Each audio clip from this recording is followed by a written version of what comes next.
கஸ்தூரியை கைது செய்த காவல்துறை இசைவாணியை ஏன் கைது செய்யவில்லை? ஐயப்பனை கொச்சைப்படுத்தி பாடிய இசைவாணியை கைது செய்யாத அரசு இந்து விரோத அரசு என பாஜக மாநில ஒருங்கிணைப்பாளர் குழு தலைவர் எச். ராஜா விமர்சனம். அடுத்த 24 மணி நேரத்தில் மயிலாடுதுறை, காரைக்கால், திருவாரூர், நாகை மாவட்டங்களில் அதி கனமழை பெய்ய வாய்ப்பு. திருவள்ளூர், சென்னை, காஞ்சிபுரம், செங்கல்பட்டு, விழுப்புரம், புதுச்சேரி உள்ளிட்ட பகுதிகளில் மிக கனமழை பெய்யும் என தென்மண்டல வானிலை ஆய்வு மைய இயக்குநர் பாலச்சந்திரன் பேட்டி. வங்கக்கடலில் நாளை உருவாகும் பெங்கல் புயல் தமிழ்நாட்டை நோக்கி நகர வாய்ப்பு.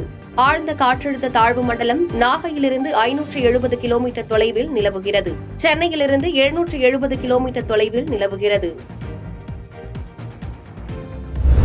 அதானி பிரச்சனையில் பிரதமர் மோடி மீது குற்றச்சாட்டு வைக்க ராமதாஸ் தயாரா?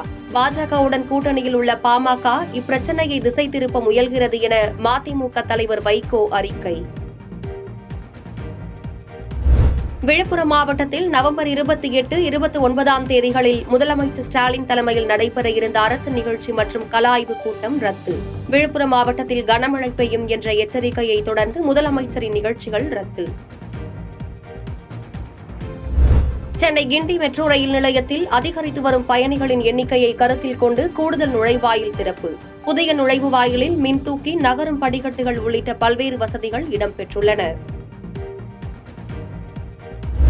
புதுச்சேரி மற்றும் காரைக்காலில் கனமழை காரணமாக நாளை பள்ளி கல்லூரிகளுக்கு விடுமுறை. புதுச்சேரி பள்ளிக்கல்வித்துறை அமைச்சர் நமச்சிவாயம் அறிவிப்பு.